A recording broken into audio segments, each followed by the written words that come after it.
Fellas, we have a lot of exotic weapons in Destiny right now. 102 in total as of Season of the Plunder. However, just because all these weapons are called exotics doesn't mean they all feel exotic. Some of these weapons honestly don't provide much usable benefits over legendary weapons. And this wouldn't be a terrible issue if you had the freedom to use other exotics at the same time. But because these weapons take up an exotic slot, these worse options also keep you from using the better selection of weapons, creating a massive trade-off anytime you want to break away from the meta. Now, there are also other exotics that aren't terrible, but could use a small bump to put them in line with the potency that we believe should be intrinsic to every exotic. Now, we already know from a podcast with Destiny Massive Breakdowns team that in Season 19, Bungie has planned an update for 27 exotic weapons. Now, not all of these are going to be complete reworks. Most likely, we'll see a mix of small adjustments and tuning alongside major overhauls to a few exotics. Now, here's what we already know. Jade Rabbit is slated to get a complete rework to its exotic perk. Divinity is getting a hard nerf to its debuff from 30% to 15%.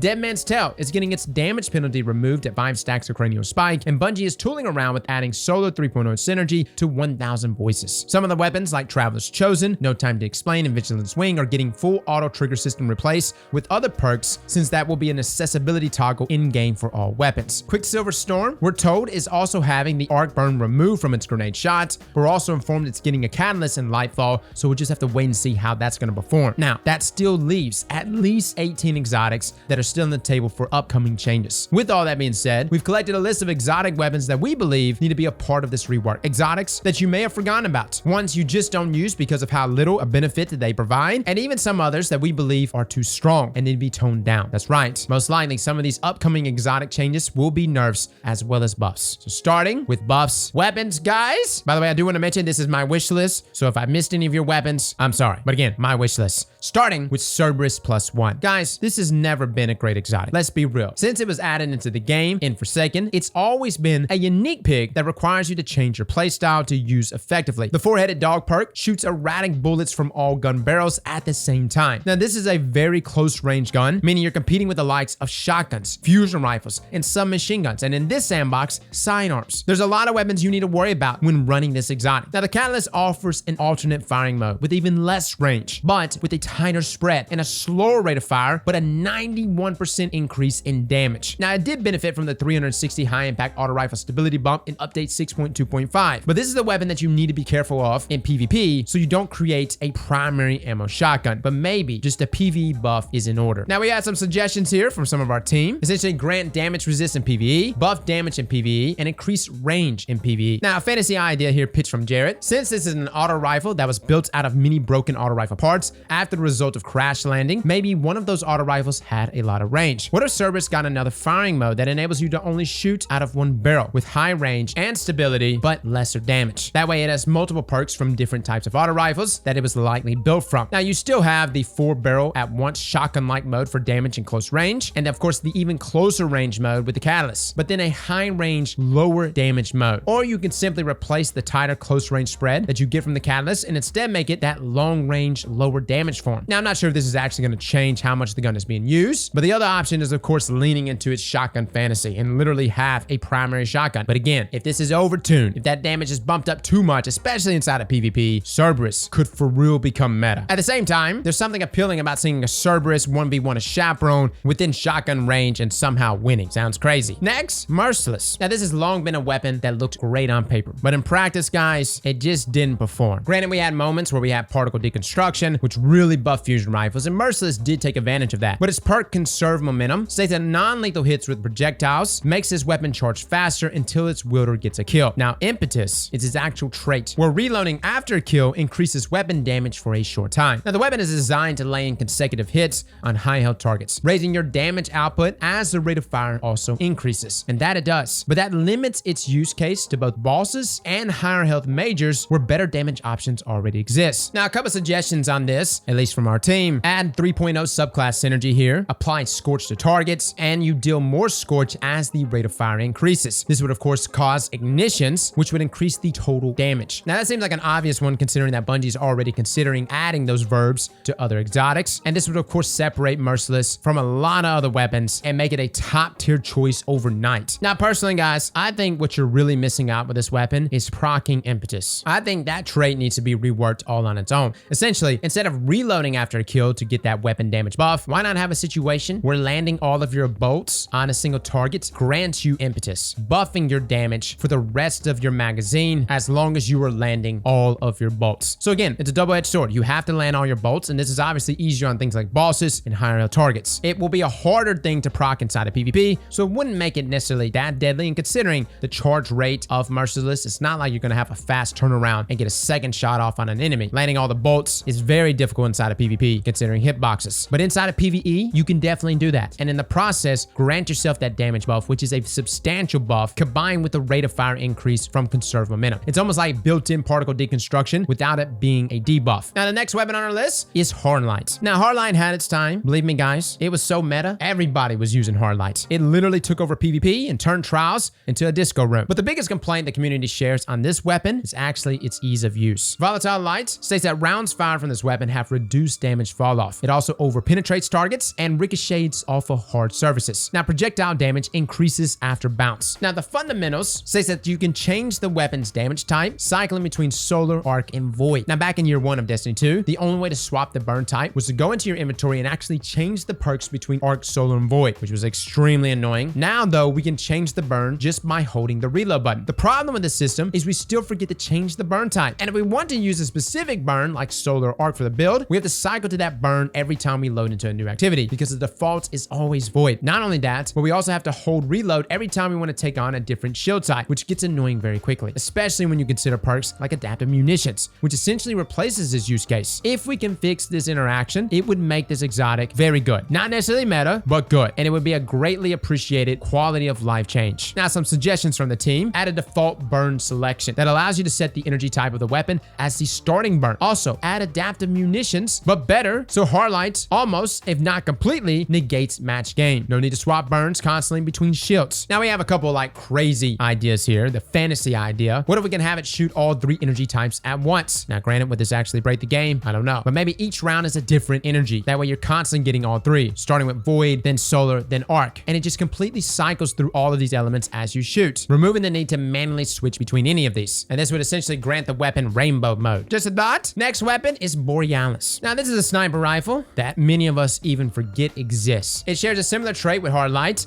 and is able to swap burns when holding the reload. But it also has another trait: Onic Return. Breaking an enemy shield transfers 1 bullet from reserves, and breaking combat shield or the shield of a guardian using a super with that shield's energy type grants bonus damage for the rest of the magazine. And that damage in bonus is 40%, and it stacks with things like empowering buffs. So it's no joke here, guys. The damage boost stays until you reload, and for hunters, this actually works out very well since marksman dodge doesn't count as a reload, meaning you can theoretically hold on to this buff until you die or reload. I remember back in the day inside of Gambit, we used to run around one-shot body-shotting people while invading with Borealis. It was a lot of fun. Now, some suggestions here in regards to Borealis: essentially given the same burn changes as Hardlight. Have Adaptive Munitions tied to Ionic Return, and as long as it's active, you completely negate all shields. Now, would this make this weapon way too strong? Come on, guys. When was the last time you brought Borealis into a Grandmaster? Never. Next, we have D.A.R.C.I. Now, outside of range testing, guys, we don't use D.A.R.C.I for jack. There is zero reason to use this weapon. It does almost the same amount of damage as other snipers in the energy slot. Personal Assistant states that you aim at an enemy to view its health and other critical information in the scope. Target Acquire states that when Personal Assistant is active, the weapon has better target acquisition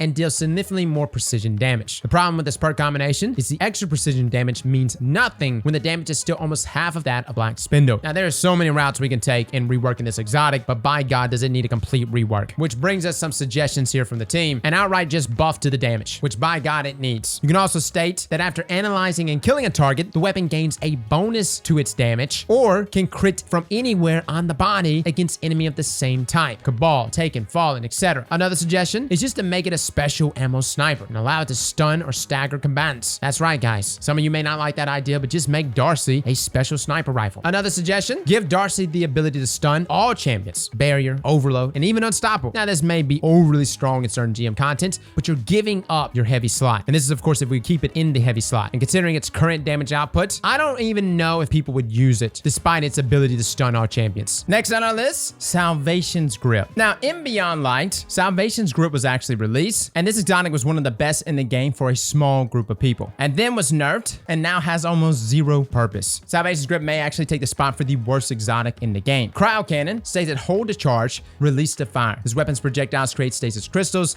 and freeze nearby targets. And then Flash Freeze states states that charging this weapon increases the freeze radius and the amount of stasis crystals created. Now, this weapon quickly found its home in the OOB community. You could use it to glitch out of the map, cheese 8 tracks in the Deepstone Crypt, and this exotic had its niche use case that also made it very special. Bungie, of course, did not like that use case, so they got rid of the most popular glitches it was used for, and now we're left with a weapon that shoots a glacier grenade, essentially. It's obvious this weapon is made to fill a utility role, but when that role also requires you to give up all that heavy damage and run a stasis subclass to take advantage of those freezing effects, it is just not worth the trade-off. So some suggestions here: make it a special weapon. Now, I know that sounds crazy, but just hear us out. Suggestion number 2, increase the size of the crystals or the AoE of the crystals, slash the charge time, and increase the damage. Now, fantasy here pitched to us by Jarrett was to keep it in the heavy slot and make it the first ever wave frame heavy grenade launcher. Have the projectiles create a wave of stasis crystals along the ground, similar to how our current wave frames work. The longer the charge, the further the wave travels. And of course, that means more AoE freeze and the more damage the crystals deal when destroyed. Either way it goes, this is an exotic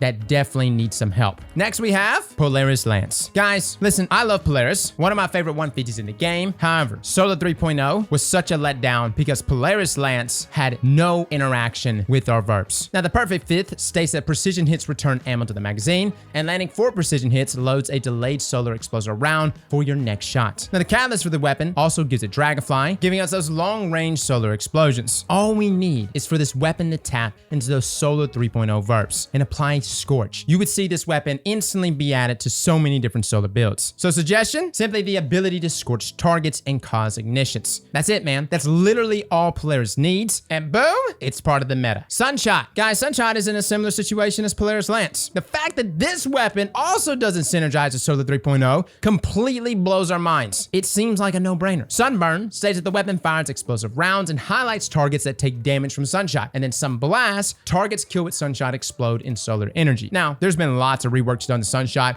It used to be way worse, but it got better with the rework back in year 1. And I will say the explosions from Sunshot is amazing. But can you imagine if it can apply Scorch and cause ignitions? Holy hell. Instantly overnight, Sunshot would be the #1 hand cannon inside of PvE for solar. Again, not asking a lot here, just dipping into those verbs would make this weapon so good. Now, fantasy here, pitched by our editing team, with a new perk called Solar Flare, where Sunshot would randomly create sunspots on kills. And that when you stand in these sunspots, of course, you gain an increase in ability regeneration and restoration, essentially the same effect that sunspots grant Titans. Now, what this would allow is essentially to hop across all your other classes, allowing for other classes to partake in sunspots. Again, more of a fantasy thing. In the least, Bungie just allow us to have Scorch and Ignitions with Sunshot, similar to that of Polaris Lance. Next, Skyburner's Oath. Now, Skyburner's Oath actually has synergy with Solar 3.0. Slug Rifle states that the weapon lobs explosive slugs, and when you're aiming down sights, the slugs travel fast and straight. And when you're firing from the hip, the explosion is larger and applies Scorch to the target. Now, For the Empire states that the weapon is full auto, and it does extra damage to Cabal and penetrates phalanx shields. And the problem with Skyburner's Oath is that no one is really rushing to use it. We made a build that incorporated it last season. Yes, we were causing ignitions.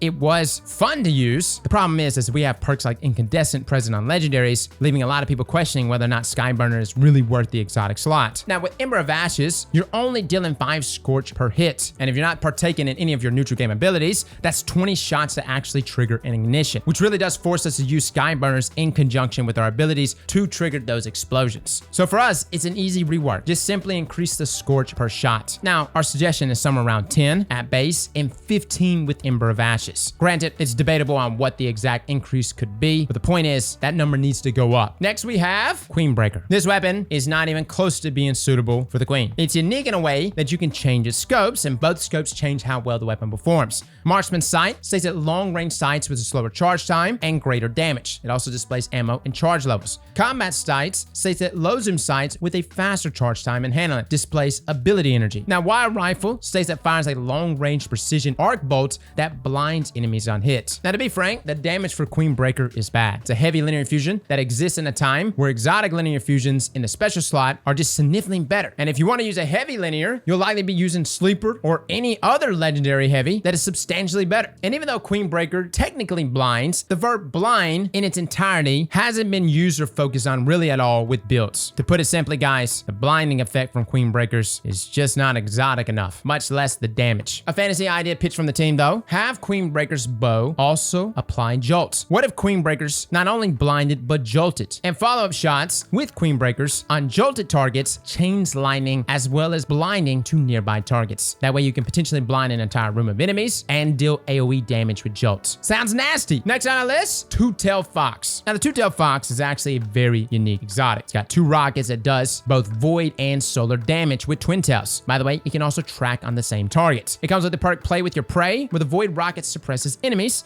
and the solar rocket causes damage over time. It's really cool, especially considering that both of those rockets have separate effects that tie into burns. But I think we need to dive deeper into that identity. Tap in the verbs of our 3.0 subclasses, giving the void rocket a weaken effect and allow the solar rocket to apply scorch or cause ignitions. Both of these shouldn't break the weapon, but would immediately put Two-Tailed Fox on people's radar again. So essentially, solar rocket applies scorch, creates ignitions, the void rockets weakens the targets. And what this would actually cause is on ignitions, you would get that debuff from the void rockets, which would cause even more damaging explosions. Plus in burn activities, this should be very nice. Next on our list, Thorn. Now listen, a lot of people would say Thorn is already good. Comes with Mark of the Devourer, rounds pierce targets and deal damage over time, and kills with this weapon leave behind remnants. And so Devourer, absorbing a remnant, strengthens Mark of the Devourer and partially refills the magazine. Now the synergy here with Thorn and say Necrotic Grips is a beautiful thing to behold. But let's be real. Thorn has fallen behind many legendary hand cannons as well as our exotic hand cannons. Ace of Spades is superior in so many ways. And the reason for this is because the overall range on Thorn is just piss poor. Again, at one time, this was a 150 round per minute hand cannon, and having that faster TTK value with that faster rate of fire made up for that lack of range. Plus back then, all of our hand cannons by default had more range. But 150s were essentially dealt with, and upon doing so, Thorn was just moved to a 140 without having its stats adjusted. Needless to say, guys, the reason why this hand cannon, despite being so beautiful and so lethal, has fallen behind because of its lack of range. And I would like to see that buffed. Next on our list, Bad Juju. This exotic comes with the perk String of Curses, kills refill the magazine, increase damage for a short duration,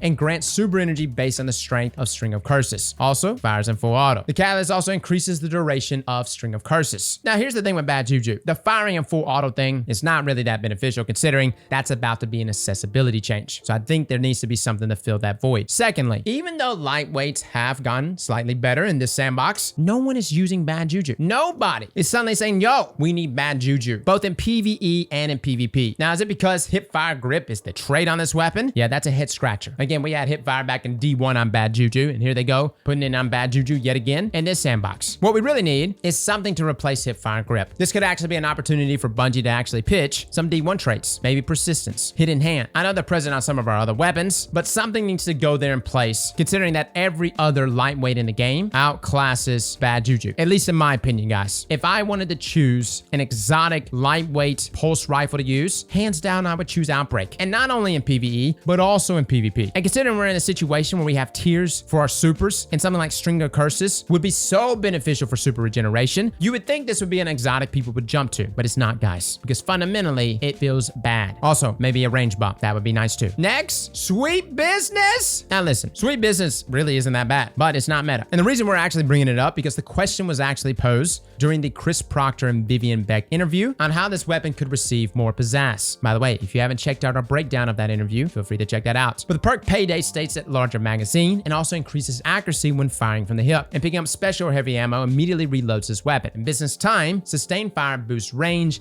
and rate of fire. Now, Sweet Business is great on Titan, especially when you pair it with Actium War Rig, but we're looking for something more intrinsic, something that buffs the weapon outside of the Titan class. Now, the weapon already comes with the catalyst, but that doesn't mean we can't add something a little more. Now, we talked a little bit about this, and what we've come to is that we would love to see something similar to Bastion from Overwatch, where you essentially can't move with Sweet Business, but Sweet Business gets a major damage bump, or that fire rate increases to like 3,000 rounds per minute. Something nuts, right? Maybe it's kill activated. Maybe you have to get like 3 or 4 or 5 kills in order to actually proc it, and then you hold reload and suddenly you're rooted to the spot, but you can literally melt anything in front of you. Next on our list, literally all exotic glaives. Let's be honest, guys. These glaives have been the biggest flop in terms of exotic we have ever seen. Not only are they a grind to get, But on launch, they were so bad. Like literally so bad, we didn't even review them. Now they have received buffs since the release, along with Glaives as a whole, and we've seen general Glaive usage go up, but these exotics have never been worth their slot. You have Edge of Action, which is on the Titan, which grants you a remote shield. And when the weapon energy is full, you consume it before firing to make your next shot deploy a protective shield on impact. Edge of Concurrence, which is on Hunters, granting Lightning Seeker. When weapon energy is full, consume it before firing to make your next shot track targets across the ground and unleash Chain Lightning on impact. And then Edge of Intent on the Warlock, Restorative Turret. When weapon energy is full, consume it before firing to make your next shot deploy a healing turret on impact. Now we're going to mention a Glaive buff Dado actually recommended earlier this year. Essentially adding a small AoE effect to the Glaive projectiles would go a long way. Shooting into a group of ads would feel so much better. I think we also need to focus on the abilities each Glaive brings to the table and actually enhance them to sweeten the deal for picking one of these Glaives. So some suggestions here: add a slight AoE to the exotic Glaive projectiles. For the Titan Glaive though, allow Guardians to shoot through the protective shield. Jesus, needs to happen. Hunter Glaive needs to increase the number of chain projectile shots after consuming energy, ideally the remainder of the magazine. Warlock Glaive, add Blessing of the Sky to the healing turrets, so you can grant yourself that damage plus pre-existing healing buff. Would these Glaives suddenly become meta? Well, again, that really just comes down to how many exotics Glaives are actually synergizing with, and we're going to be seeing that next season. Monte Carlo is our next weapon. And listen, guys, Monte Carlo is actually good. I still use it inside of PvP, and I love it. It flinches like crazy. However, we have got to be able to use the knife on the front. This is a bayonet. It's meant to stab. True story, my grandfather was in World War II, and as a young boy, he used to tell us that if we ever ended up in war, he said when using a bayonet, always leave one shot in the mag. And we said, why, Grandpa? Why would you want to leave one shot in the mag? And he said, because sometimes the knife would get stuck in the gut of your enemies and you had to blow it out. Now, we're not asking for Monte Carlo to require such a feat, but can we not use the bayonet on the front as if it was a Glaive? Considering Glaives are used in first person. Now, Merciless actually responded to this a while back during a developer interview, and he said, no comment, wink, wink. So essentially, our suggestion, increase melee damage with Monte Carlo equipped, and add the bayonet stab animation. Now, with all that being said, those are the buffs. Now we have to talk about nerfs. And I know some of you guys are not gonna like this. However, there are two weapons that have risen in usage due to nerfs to other weapons, and they're very, very good. One of them being Forerunner. Now listen, Forerunner is a wonderful weapon. I love this exotic. It unintentionally got a weapon buff way back when. It comes with full stock, which states it's an oversized sidearm with extended range, heavy caliber rounds, fires full auto with increased rate of fire, and deals increased precision damage to unshielded targets. And Pace Yourself states that tapping the trigger gives this weapon less recoil and improved accuracy. Now, I don't believe Forerunner needs a huge adjustment to be brought in line here. If you reduce the amount of ammo down to what's common among all special weapons in Crucible right now, then you start to see its usage decline to normal levels. So essentially, the ammo economy should be reduced on pickup from 4 shots to 3. Just my suggestion. Cross, that's not a hard enough nerf. Listen, can we go about this in small incremental adjustments? This is actually one of my favorite exotics in the game, okay? Next, Dead Messenger. Are we slightly responsible for the usage of Dead Messenger going up? Maybe. Yes, we combine it with our Warlock melees, and it is a beautiful thing to behold. But let's be real, it's busted. It comes with Trinary Vision, where it's a one-shot handheld grenade launcher, and projectiles release a fan of 3 energy waves on contact with the ground. Now, the fundamentals state that you can actually change the weapon's damage type, cycling between Solar, Arc, and Void. Guys, it's just too easy to snag an easy cleanup kill in PvP with this weapon due to the girth that it has. Those 3 energy waves that it fires off is so fast and so wide. Now, a suggestion that's brought up is just to decrease the swap speed from Dead Messenger to other weapons,